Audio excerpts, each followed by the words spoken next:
আজকের গল্পটি শুরু হয় হিরু নামের একটি মেয়েকে দেখিয়ে, যে কিনা তার ছোট মেয়ে মানসাইকে ব্যালেট কম্পিটিশনে অংশগ্রহণ করার জন্য নিয়ে এসেছিল এবং সে বাইরে বসে যখন তার ফোনে এই কম্পিটিশনটি দেখছিল, ঠিক তখনই তার এই অপেক্ষার অবসান ঘটিয়ে তার মেয়ে কম্পিটিশনে অংশগ্রহণ না করে তখন সেখান থেকে চলে যায়।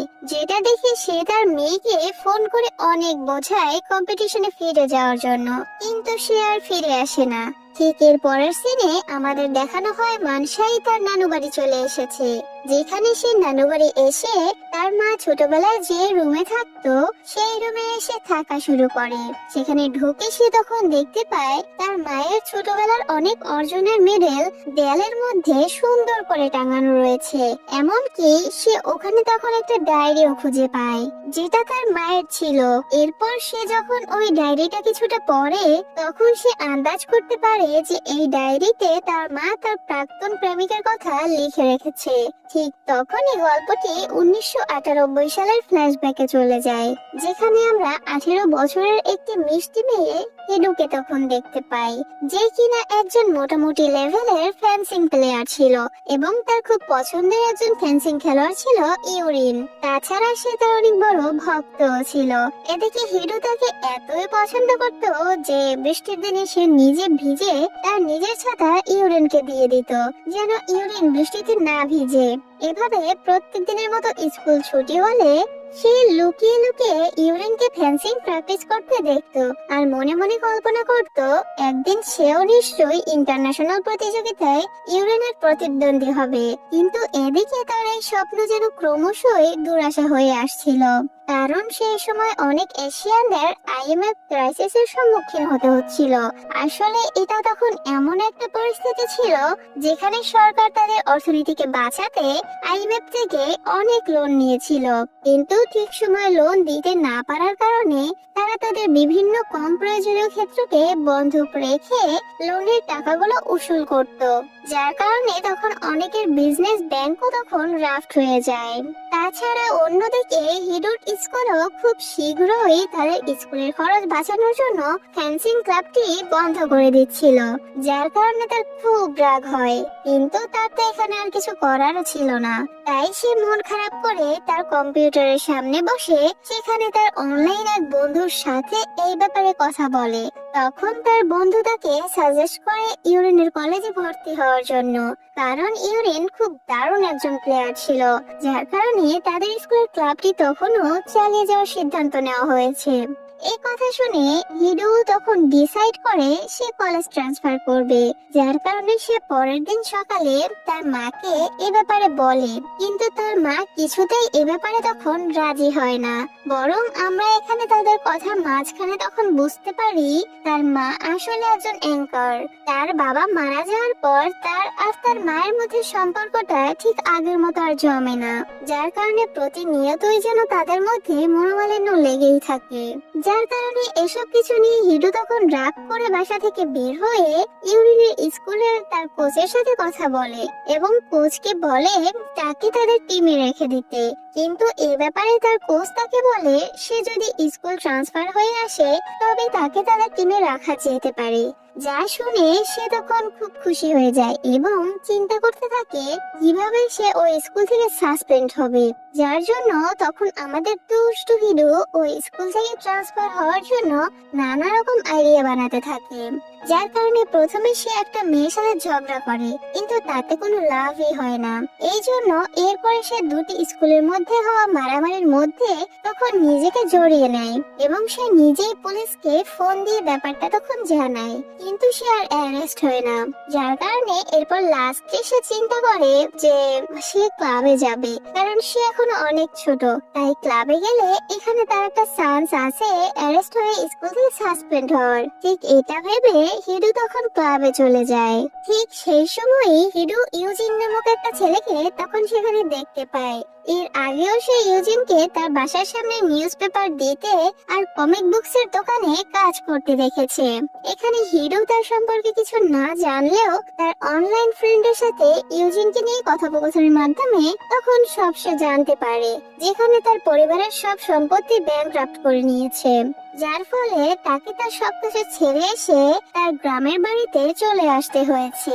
তাছাড়া সে একসাথে এখানে অনেকগুলো পার্ট টাইম জবও করে। কিন্তু এদিকে ইউজিন হিরুকে দেখে তার ব্যাপারে তেমন কিছু না জানলেও সে তার বয়সের ব্যাপারে তখন আন্দাজ করতে পারে যে সে এখনো আন্ডার এজ। তাই সে ওখান থেকে হিরুকে এক প্রকার জোর করেই তখন বাইরে নিয়ে আসে।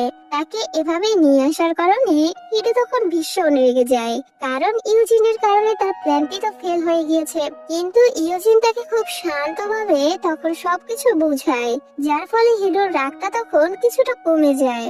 তখন ইউজিন তাকে তার পছন্দের কমিক্স বুকসটা দেয় পড়ার জন্য, যার ফলে তাদের মধ্যে এখান থেকেই বন্ধুত্বের কিছুটা সম্পর্ক শুরু হয়। এর পরের দিন সকালে হিরু খুব সাহস করে তার মায়ের সাথে কথা বলতে চলে আসে। কিন্তু গত রাতে ক্লাবে যাওয়ার কারণে এবং সারা রাত কমিক্স পড়ার কারণে তার মা খুব রেগেছিল, যার কারণে উনি তখন তার সব রাগ হিরুর উপর ঝেড়ে সেখান থেকে চলে যায়। এদিকে কোনোভাবে তখন কমিক্সটি নষ্ট হয়ে যাওয়ার কারণে সে কমিক্সটি তখন ঠিক করার অনেক চেষ্টা করে এবং এই কমিক্সটি ফেরত দেওয়ার জন্য সে ইউজিনের সাথে আরো একবার দেখাও করে, যেখানে গিয়ে হিরো তখন হাউমাউ করে কান্না করতে শুরু করে বইটি নষ্ট হয়ে যাওয়ার কারণে। এরপর হিরো তখন ইউজিনকে সরি বলেই কান্নাকাটি করতে করতে ওখান থেকে দৌড়ে চলে আসে। ঠিক এর পরের দিন সে সবকিছু ভুলে ইউরিনের স্কুলে চলে যায় তার কোচের কাছে পরীক্ষা দেওয়ার জন্য। তার কোচ তাকে দুইটা পরীক্ষা নেয়, যেখানে প্রথম পরীক্ষায় সে একটা আপেল ছুঁড়ে মারে এবং হিরোকে তার তলোয়ার দিয়ে ধরতে বলে, যেখানে হিরো তখন অনায়াসে পাশ করে যায়। আর পরের পরীক্ষায় সে তার হাতের মুঠোতে থাকা কিছু পয়সাগুলোকে গেস করতে বলে, কিন্তু হিরো তা সঠিকভাবে গেস করতে পারে না। তবে এরপরও কোচ তাকে বলেন পরের দিন থেকে তাদের ক্লাবে জয়েন করার জন্য। কিন্তু এদিকে হিরো তখন জানতো না যে তার মা তার কোচকে আগে থেকেই খুব ভালো করে চেনে এবং তার সাথে এর আগেও এসব ব্যাপারে তার কথা হয়েছে। যাই হোক, অন্যদিকে হিরো কালকে থেকে ইউরিনের ক্লাবে জয়েন করার খুশিতে নাচতে নাচতে সে তখন রাস্তা দিয়ে বাড়ির উদ্দেশ্যে হাঁটতে থাকে। পথে তার মায়ের সাথে হঠাৎই তার দেখা হয়ে যায়, যার কারণে সে তার মায়ের সাথে তখন কথা বলে এবং এর মধ্যে তাদের মধ্যে সব মনোমালিন্য দূর করে ফেলে। এর পরের দিন সকালে ঘুম থেকে উঠে হিরো যখন তার সব খুশির খবর নিজেই নিজেকে বলছিল, তখন সে জানতো না যে ইউজিন পাশে দাঁড়িয়ে তার সব কথা শুনছিল। এভাবে সে তার খুশির কথা একা একাই বলে কলেজের উদ্দেশ্যে তখন রওনা হয়, যেখানে প্রথম দিনই কলেজে গিয়ে তার দুজন ছোটবেলার বন্ধু জিওয়াং এবং সিজনের সাথে বন্ধুত্ব হয়ে যায়, যেখানে সে মনে মনে এটা ভেবে তখন খুশি হয় এখনই সে ক্লাবে গিয়ে ইউরিনের সাথে বন্ধুত্ব করবে, যার কারণে এরপর সে ক্লাবে চলে যায়, যেখানে তার কোচ তখন ক্লাবের সবার সাথে তাকে পরিচয় করিয়ে দেয় এবং একটু পরেই তাদের প্র্যাকটিস শুরু হয়। এদিকে হিরো ইউরিনের সাথে প্র্যাকটিস করতে পেরে অনেক খুশি ছিল, কারণ ইউরিন সর্বদাই তার খুব পছন্দের একজন প্লেয়ার ছিল। কিন্তু এরপর যখন সে ইউরিনের সাথে কথা বলতে যায়, তখন ইউরিন তাকে অনেক অপমান করে, কারণ ইউরিন হিরোর ফ্যামিলির মতো এরকম বড়লোক ফ্যামিলি থেকে বিলং করে না। তাই সে তাকে অনেক কথা শোনায়, যার কারণে হিরোর তখন অনেক মন খারাপ হয়ে যায়। ঠিক অন্যদিকে তখন আমরা দেখতে পাই ইউজিন তার ছোট ভাই ইহিয়ানের সাথে দেখা করতে চলে আসে, যেখানে তার ছোট ভাই তার খালামণির বাসায় থাকে আর তার খালামণির বাসায় থেকেই পড়াশোনা করে। এরপর ইউজিন তার ছোট ভাইয়ের সাথে দেখা শেষ করে ওখান থেকে ইউরিনের মায়ের দোকানে চলে আসে। আর এখান থেকে আমরা তখন জানতে পারি ইউজিন আর ইউরিনের ফ্যামিলি একে অপরের বন্ধু। তাছাড়া ইউজিন ও ইউরিনও দুজনেই একে অপরের ছোটবেলার বন্ধু, যার কারণে ইউজিন ইউরিনের সাথে দেখা করতে তখন চলে যায়, যেখানে সে পথের মধ্যে হিরোকে তখন দেখতে পায় এবং তারা দুজন একসাথে গল্প করতে করতে তখন বাড়িও ফেরে। আর বাড়ি ফেরার পথে সাথে তারা ইউরিনকে নিয়ে কথা বলতে শুরু করে। এর পরের দিন হিরো যখন প্র্যাকটিস করতে চলে আসে, ঠিক সেই মুহূর্তে সেখানে সে ইউরিনের সাথে বন্ধুত্ব করার চেষ্টা করে, কিন্তু তাতে কোনো লাভ হয় না। এরপর তারা দুজন মিলে একটা প্র্যাকটিস ম্যাচে একে অপরের প্রতিদ্বন্দ্বিতা করে, যেখানে হিরো তখন জিতে যায়। আর এই কারণে আমরা তখন ইউরিনের একটা ফ্ল্যাশব্যাক থেকে জানতে পারি ছোটবেলাতেও ইউরিন হিরোর কাছে এভাবে হেরে গিয়েছিল, যার কারণে সে হিরোকে এরপর থেকে আর পছন্দ করে না। তাই সে হিরোর সাথে সবসময় এরকম ব্যবহার করত, যেখানে এটা আরো একবার প্রমাণ করার জন্য সে হিরোকে তখন আবারও অপমান করা শুরু করে। কিন্তু এইবার হিরো তাকে তার ইনজুরির কথা মনে করিয়ে দেয়, আর এরপর সে তার কোচের কাছে চলে আসে তার জিনিসপত্রগুলো নিয়ে আসার জন্য, যেখানে কোচ তাকে রেকর্ডিং রুমে যেতে বলে। যেটা শুনে হিরো রেকর্ডিং রুমে চলে গেলে তার সিয়ান বাং নামক এক বান্ধবীর সাথে দেখা হয়ে যায়, যেখানে এরপর সে ওই জায়গাটা ঘুরে দেখতে শুরু করলে তার ইউজিনের টেপ রেকর্ডারটি তখন চোখে পড়ে। এরপর সে যখন ওই টেপ রেকর্ডারটা হাতে নেয়, তখন আমরা ইউজিনের পাস্ট দেখতে পাই, যেখানে আমরা তখন জানতে পারি ইউজিন খুব ধনী একটা ফ্যামিলির ছেলে ছিল। কিন্তু এরপর যখন সরকারের ইকোনমিক অবস্থা খারাপ হয়ে যায়, তখন তার বাবার উপর বিভিন্ন ধরনের সমস্যা আসতে শুরু করে, যার কারণে তার বাবা তার মাকে ইচ্ছে করে ডিভোর্স দিয়ে দেয়, যেন তার বাবার কারণে তার মাকে কোনো ধরনের ঋণের ঝামেলায় পড়তে না হয়, এবং তার ভাইকেও আলাদা একটা স্থানে পাঠিয়ে দেওয়া হয়। অন্যদিকে ইউজিন তখন বেশ কিছুদিন যাবৎ মিলিটারিতে ট্রেনিংরত অবস্থায় ছিল, কিন্তু এরপর সে যখন তার ফ্যামিলির এই অবস্থা জানতে পারে, তখন সে তার গ্রামের বাড়িতে চলে আসে। আর এখানে এসে সে বিভিন্ন ধরনের পার্ট টাইম জব করতে শুরু করে। এরপর প্রেজেন্টে আমরা দেখতে পাই ঠিক এরকমই পার্ট টাইম জব খুঁজতে খুঁজতে অবশেষে সে তখন বাসায় চলে আসে। কিন্তু তার যেন বাসায় এসেও শান্তি ছিল না, কারণ তার বাসায় তার বাবার পাওনাদাররা এসে হাজির হয়েছিল, যারা কিনা তার বাবাকে আর তাকে তখন অনেক কথা শুনিয়ে সেখান থেকে চলে যায়। যেসব কথা শুনে সে নিজেই তখন প্রতিজ্ঞা করে সে আর কখনো খুশি হবে না, এমনকি সে আর কখনো হাসবেও না। এই সব কিছুই তখন একটা কর্নারে দাঁড়িয়ে হিরো দেখছিল। এদিকে হিরো আসলে তার কমিক্স বুকস নষ্ট হয়ে যাওয়ার টাকা ফেরত দিতে এসেছিল।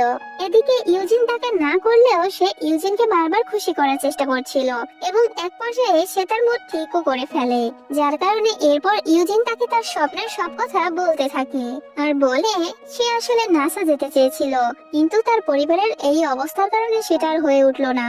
ঠিক এরপরই সিনটি আবার বর্তমানে চলে আসে, যেখানে হিরোর মেয়ে মিনসাই তার মায়ের সম্পর্কে থাকা ভুল ধারণা তখন কেটে যায়, কিন্তু তারপরও তাদের সাথে কথা কাটাকাটি যেন লেগেই থাকতো। এদিকে মিনসাই তখন তার মায়ের ব্যাপারে আরো কিছু জানার জন্য সে তার মায়ের সেই পুরনো ডায়েরিটা আবারও পড়তে শুরু করে, যেখানে আমরা তখন আবারও অতীতে চলে যাই এবং দেখতে পাই হিডু তার বন্ধুদের সাথে জীবনের খুব সুন্দর মুহূর্তগুলো অতিবাহিত করছিল, যেখানে হিডু আর ইউজিন, সিজিন আর ইউরিনের মধ্যে সম্পর্কগুলো আরো গভীর হচ্ছিল। কিন্তু ইউরিন এখনো হিডুকে অপছন্দই করত, যার ফলে সে এরপর কমিক্স বুকস নিয়েও হিডুর সাথে ঝামেলা করে। এছাড়া আরো একটি অন্যতম কারণ হলো তাদের ফেন্সিং টিমের মধ্যে দুজন মেম্বার তখন ফেন্সিং ছেড়ে দিয়েছিল, আর একজন ইনজুরিতে থাকার কারণে হিডু ফেন্সিং টিমের ট্রাই আউটের জন্য সিলেক্ট হয়ে যায়। এদিকে যদি সে ট্রাই আউটে সিলেক্ট থাকা অবস্থায় যে কোনো প্রতিযোগিতা জিতে যায়, তাহলে সে ন্যাশনাল টিমের একটা বড় অংশ হয়ে যাবে, যেখানে কিনা ইউরিন এই টিমের ছোট একটা অংশ হয়ে যাবে। এছাড়াও ইউজিনের সাথে হিডুর বন্ধুত্ব একটা অন্যতম কারণ ছিল ইউরিনের তার উপর ক্ষোভ থাকার। ঠিক এরপরের দিন হিডু যখন তার ন্যাশনাল টিমের ট্রাই আউটের কথা ইউজিনকে বলতে যায়, তখন সে খেয়াল করে ইউজিনের বাসার সামনে কেউ একজন তাকে খুঁজছে, যেটা দেখে তার এ ব্যাপারে তখন সন্দেহ হলে সে সাথে সাথে ইউজিনকে তার কাছে এসে স্টোরে গিয়ে লুকাতে বলে। ঠিক একটু পর ওই লোকটি কমিক স্টোরে আসলে হিডু তাকে কোন রকম সামলে সেখান থেকে তখন লোকটিকে পাঠিয়ে দেয়। এর কিছুক্ষণ পর ইউজিন আর হিডু যখন একসাথে বাড়ি ফিরে, তখন তারা জানতে পারে ওই লোকটি আর কেউই নয়, আসলে সে ইউজিনের বাবা ছিল, যেটা শুনে তারা দুজন তখন সারা জায়গায় ইউজিনের বাবাকে খুঁজতে শুরু করে, এবং খুঁজতে খুঁজতে তারা দুজন তখন দুই দিকে চলে যায়। এদিকে ইউজিন কিছুক্ষণ খোঁজার পর তার বাবাকে তখন সে খুঁজে পেয়ে যায়, এবং সে তার বাবাকে দেখেই তখন জড়িয়ে ধরে। কিন্তু অন্যদিকে এইসব ব্যাপারে জানতে না পারা হিডু তখনও ইউজিনের বাবাকে খুঁজতেই থাকছিল। ঠিক এর কিছুক্ষণ পর ইউজিন তাকে খুঁজে পেয়ে যায়, যেখানে ইউজিন তাকে তার এই ভুল বোঝাবুঝির জন্য বকাঝকাও করে, যার কারণে এদের বন্ধুত্ব তখন আরো গভীর হতে শুরু করে। এর পরের দিন সকালে হিডু তার কোচের কাছে চলে যায় তার ট্রেনিং আরো কঠোর করে দেওয়ার জন্য, যেন সে ট্রাই আউটে সিলেক্ট হয়ে যেতে পারে। যেখানে তার কোচও তার সব কথা তখন মেনে নেয় এবং তার ট্রেনিং আরো জোরদার করে দেয়। তার এত চেষ্টা এবং কোচ তাকে এভাবে সাহায্য করতে দেখে তখন সবাই ভীষণ জেলাস হয়ে যায়।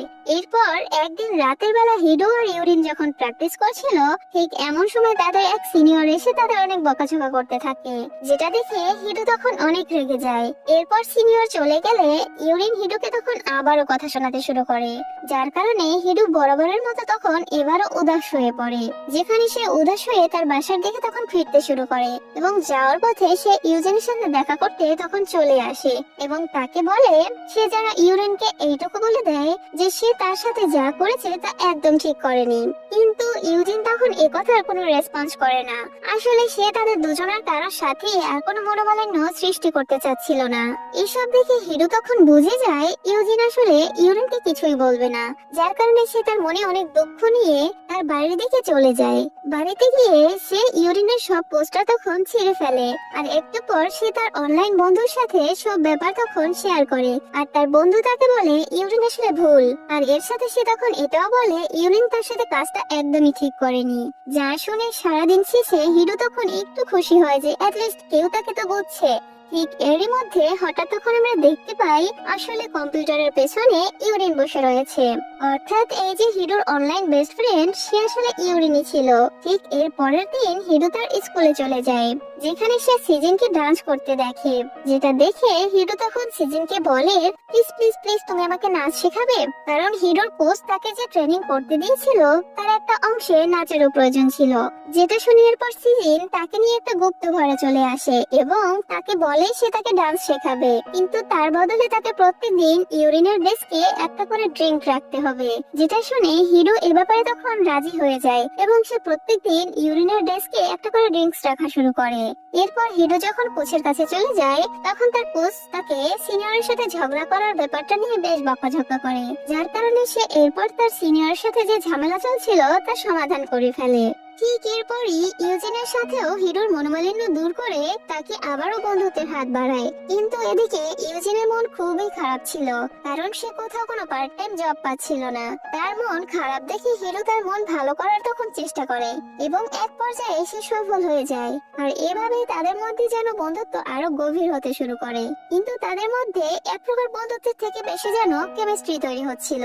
ঠিক অন্যদিকে আমরা তখন দেখতে পাই ইউরিন আর সিজেন তারা একে অপরকে পছন্দ করতে শুরু করেছিল, যার কারণে একদিন হিডো, ইউরিন, ইউজিন আর সিজিন সবাই একসাথে মিলে সিউএন এর বাসায় একসাথে ডিনার করে। ঠিক তখনই তাদের এই সুন্দর মুহূর্তের একটা ছবি তোলা হয়, আর বর্তমানে এই ছবিটা দেখে হিডো আর হিডোর মেয়ে ছোটবেলায় স্মৃতিচারণ করছিল। ঠিক এরপরই আমরা আবার অতীতে চলে যাই, যেখানে আমরা তখন দেখি হিডো অনেক চেষ্টা করে এবং অনেক কঠোর পরিশ্রম করে তার কোচের সাথে একটা ম্যাচ খেলে এবং এই ম্যাচের মাধ্যমে সে ট্রাই আউটের জন্য সিলেক্টেড হয়ে যায়, যেখানে ইউরিন আগে থেকেই সিলেক্টেড ছিল। এর কিছুক্ষণ পর হিরো যখন ইউজিনের সাথে দেখা করতে যায়, সেখানে সে ইউজিনের সাথে দেখা করে খুব ভালো কিছু মুহূর্ত কাটায় এবং পরবর্তী দিন সকালবেলা তার কম্পিটিশনের জন্য চলে আসে তার কোচের সাথে। এভাবেই খুব ভালো পরিশ্রম করে এবং খুব দারুণ খেলে ট্রাই আউটে সিলেক্টেড হয়ে ন্যাশনাল টিমের একটা বড় অংশ হয়ে যায় সে, যা দেখে ইউরিন একদমই তখন খুশি হয় না।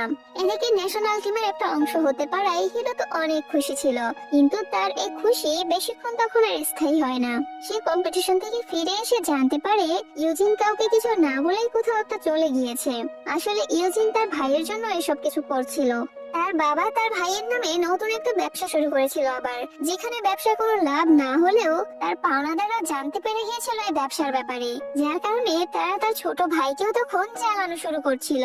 কিন্তু এই সব কিছু তার দেখতে একদমই ভালো লাগছিল না, তাই সে তার ছোট ভাইকে নিয়ে শহর ছেড়ে তখন তার মায়ের কাছে চলে যায়। ওদিকে হিডো তার চলে যাওয়ার কারণ না জানলেও তার উপর সে আর রাগ করে থাকে না, বরং সে যে তলোয়ারটা ইউজিনকে দিয়েছিল তাতে তার নাম লিখে ইউজিন আবার তাকে ওটা ফেরত দিয়েছিল। ওই তলোয়ারটা নিয়ে সে তখন ন্যাশনাল টিমের প্রতিযোগিতায় অংশগ্রহণ করার জন্য এসে পড়ে, যেখানে এই ন্যাশনাল কম্পিটিশনে তার রুমমেট ছিল ইউরিন। এর পরের দিন থেকে তাদের প্র্যাকটিস শুরু হয়ে যায়, যেখানে ওই প্র্যাকটিসে হিডো কঠোর পরিশ্রম করে 2-3 মাস। পাশাপাশি ইউজিনের প্রতিও তার ভালোবাসা জাহির রাখে, যার কারণে সে প্রতিদিন রাতে ইউজিনের টেপ টেপ রেকর্ডারটি শুনতে শুনতে তখন ঘুমিয়ে যেত। এর পাশাপাশি এদিকে ইউজুন ও হিডোকে মনে করছিল সে যখন কোনো কঠিন পরিস্থিতির মধ্যে দিয়ে যেত তখন সে হিডোর পাঠানো শেষ মেসেজ দেখে নিজের মনোবলগুলো আবার একত্র করত। আসলে ভালোবাসার মানুষের ছোট মেসেজ কিংবা তাদের গলার স্বর আমাদেরকে অনেকটা মোটিভেট করতে পারে জীবনে ভালো কিছু অর্জন করার জন্য। এটা অনেক বড় একটা চাবি, তারই এক জলযন্ত্র প্রমাণ এখানে আমরা দেখি। এর কিছুদিন পর হঠাৎ একদিন ইউজিন টিভিতে হিডোকে কোনো একটা কম্পিটিশনে থার্ড হতে দেখে, যা দেখে সে আর নিজেকে তখন আটকাতে পারে না হিডোর সাথে কথা বলার থেকে। তাই সে তখন হিডোকে কল দিয়ে তাকে বলে খুব শীঘ্রই সে তার সাথে দেখা করবে। কিন্তু এদিকে ইউজিন হিডোকে তখন কথা দিলেও এভাবে 1-2 মাস 3-4 মাস কেটে যায়, সে আসলে দেখা করতে আর আসে না। আসলে সে এখন জুনিয়র রিপোর্টার হয়ে গিয়েছিল, যার কারণে সে খুব ব্যস্ততার সাথে দিন কাটাতো।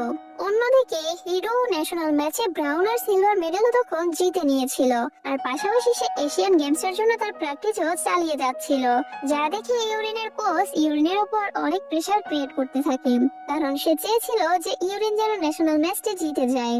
তার জন্য রাতে তাদের মধ্যে তখন ঝামেলা হয়ে যায় এবং দুজন তখন মারামারি করতে শুরু করে। এর পরের সিনে হিরো তার বন্ধু বান্ধব তার প্র্যাকটিস সবকিছুর মধ্যে নিজেকে তখন ডুবিয়ে ফেলে এবং এর মধ্যে একদিন তার সাথে ইউজিনের দেখা হয়ে যায়। তারা দুজন মিলে একসাথে তখন লাঞ্চ করে এবং একে অপরকে ছাড়া কাটানো প্রত্যেকটা মুহূর্ত তারা একে অপরকে যে কতটা মিস করেছে তা বলে। এর কিছুদিন পর প্রতিযোগিতার দিন হিরো আর ইউজিন একটা জায়গায় তখন মিলিত হয়, কারণ এসএ রিপোর্টার হিসেবে ইউজিন ফেন্সিং কম্পিটিশন কভার করার জন্য দায়িত্ব দেওয়া হয়েছিল। একের পর এক প্রতিদ্বন্দ্বীকে হারিয়ে কোইন্সিডেন্টলি হিডো এবং ইউরিন দুজনই তখন ফাইনালের জন্য সিলেক্টেড হয়ে যায়, অর্থাৎ এখন তারা একে অপরের প্রতিদ্বন্দ্বী। এছাড়াও পাশাপাশি হিডোর স্বপ্ন পূরণ হয়ে যায় ইউরিনকে সামনা করার, কিন্তু এমন সময় হিডোর ব্যাগ তখন অন্য প্রতিযোগীর ব্যাগের সাথে বদলা বদলি হয়ে যায়, যার ফলে তার পছন্দের তলোয়ারটা নেওয়ার জন্য তাকে অনেকটা দূর চলে যেতে হয় এবং সেখান থেকে ইউজিন তাকে পিক করে। তারা যাওয়ার পথে দুজনের মধ্যে খুব মিষ্টি একটা সময় কাটায় এবং এভাবে আনন্দ করতে করতে কিছুক্ষণের মধ্যে তখন স্টেডিয়াম পর্যন্ত পৌঁছে যায়। স্টেডিয়ামে পৌঁছে খেলা শুরু হলে প্রথম দেখে তাদের মধ্যে খেলা ভালোই জমছিল। এরপর প্রথম পয়েন্টে ইউরিন পেয়ে যায়, কিন্তু হিরো তখন হার মানে না, বরং সে তার আত্মবিশ্বাসকে জোরদার করে ইউরিনকে হামলা করে, যেখানে খেলার সময় তার মাথায় তার বাবার কথা তখন ঘুরতে থাকে যে তার জন্যই আজ সে ফেন্সিং এ এসেছে। এবং এক পর্যায়ে দুর্দান্ত খেলার মাধ্যমে 1 পয়েন্ট পিছিয়ে থাকলেও হিরো তখন জিতে যায়। কিন্তু সেই সময় ইউরিন এমন একটা আচরণ করে যেন সব দোষ রেফারির এবং সে কান্না করতে শুরু করে, যার ফলে মাঠে থাকা সব দর্শক তাকেই সাপোর্ট করতে শুরু করে। এমনকি প্রেস কনফারেন্সেও সবাই হিরোকে তখন ছোট করতে শুরু করে, যার ফলে সে গোল্ড মেডেলটি খুলে তখন ওখান থেকে চলে আসে। এর পেছন পেছন তখন ইউরিনও চলে আসে, যেখানে তার সাথে হিরোর আবারও ঝামেলা হয়ে যায়। ইউরিন তাকে কথা শোনাতে শুরু করে আর হিডো এক দৃষ্টিতে ইউরিনের দিকে তাকিয়ে থাকে আর মন খারাপ করে কিছুই না বলে সেখান থেকে চলে আসে। এরপর শহরে এসে হিডো তখন নিজেকে লুকিয়ে ফেলে, কিন্তু ইউজিন তাকে ঠিক খুঁজে নেয়। সে তার সাথে কথা বলে তখন বুঝতে পারে আসলে সেদিন হিডোই ম্যাচটি জিতেছিল, যার কারণে সে এই ব্যাপারটা তখন সবার সামনে আনতে চায়। তাই সে সেদিনের রেফারির সাথে দেখা করতে তার হোটেলে চলে যায় এবং তাকে একটা ইন্টারভিউয়ে সব ক্লিয়ার করতে বলে। প্রথমে কোচ রাজি না হলেও পরে সে রাজি হয়ে যায় এবং হিডোই যে আসলে জয়ী সেটা সে ক্লিয়ার করে দেয়। এদিকে ন্যাশনাল টিমে তাদের নিয়ে এসব ঝামেলার কারণে হিডো আর ইউরিনকে তখন 3 মাসের জন্য সাসপেন্ড করে তাদের নিজেদের শহরে পাঠিয়ে দেওয়া হয়। কিন্তু এদিকে এসব নিয়ে হিডোর তখন মন খারাপ হলে সে খাবার খেতে তখন একটা দোকানে চলে যায়, যেখানে টিভিতে সে তার রেফারের নিউজটা তখন দেখে, যা দেখে সে তখন অনেক ইমোশনাল হয়ে যায়। ঠিক এরপর সে সিজনের গুপ্ত জায়গায় চলে যায়, কিন্তু ভুলক্রমে সেখানে দরজাটি তখন লক হয়ে যায়, যার কারণে হিরো তখন আর ওখান থেকে বের হতে পারে না। তাই তাকে এখান থেকে উদ্ধার করতে ইউজিন সিজিন সিউয়ান তখন চলে আসে। এদিকে ততক্ষণে হিরো আনমনে ইউজিনের টেপ রেকর্ডিং শুনছিল, যেখানে ইউজিন তার এক্স এর ব্যাপারে বলেছিল, যা শুনে সে অনেক জেলাস হয়ে যায়, কারণ ইউজিনের প্রতি তার অনুভূতিগুলো প্রতিনিয়ত বাড়ছিলই। কিন্তু এদিকে টেপ রেকর্ডিংটা শুনে হিরো একটু ধারণা হয়ে যায় যে কেন আসলে সে এই শহরে আবার ফেরত এসেছে। এইদিকে হিরো আসলে ইউজিনের প্রেমে পড়ে যাচ্ছিল, আর এইসব কারণ না জানা ইউজিন তখন এই শহরে ট্রান্সফার হয়ে যায় এবং হিরোর মায়ের আন্ডারে কাজ করা শুরু করে এবং প্রতিনিয়ত হিরোর সাথে দেখা করে। এভাবে একদিন তাদের মধ্যে ঝগড়া লেগে যায় এবং সেই ঝগড়ার মধ্যেই আমরা তখন ইউজিনের হিরোর প্রতি আচরণের পরিবর্তন দেখতে পাই, যেখান থেকে আমরা তখন বুঝতে পারি ইউজিনও হিরোকে পছন্দ করতে শুরু করেছে। ওইদিকে ন্যাশনাল ম্যাচে ইউরিন আর হিরোর বিশৃঙ্খলা সৃষ্টির কারণে তাদের দুজনকে যে 3 মাসের জন্য সাসপেন্ড করা হয়েছিল ন্যাশনাল টিম থেকে, তার জন্যই ইউরিন তখন অনেক উদাস হয়ে যায়, যেটা দেখে হিরোর তখন অনেক খারাপ লাগে। যার কারণে সে এইসব বিষয়ে হিরোদের অনলাইন ফ্রেন্ডের সাথে কথা বলে এবং তারা দুজন মিলে এরপর ঠিক করে তারা একদিন পার্কে দেখা করবে হলুদ গোলাপ হাতে। সেই পরিকল্পনা অনুযায়ী তারা দুইজন হলুদ গোলাপ হাতে নিয়ে পার্কে গিয়ে দাঁড়ায়, যেখানে ইউরিন তখন হিরোর হাতে গোলাপ দেখে তার নিজের গোলাপটাও ইউজিনকে দিয়ে ওইখান থেকে চলে আসে। আর এখানেই এই পর্বটি তখন শেষ হয়ে যায়।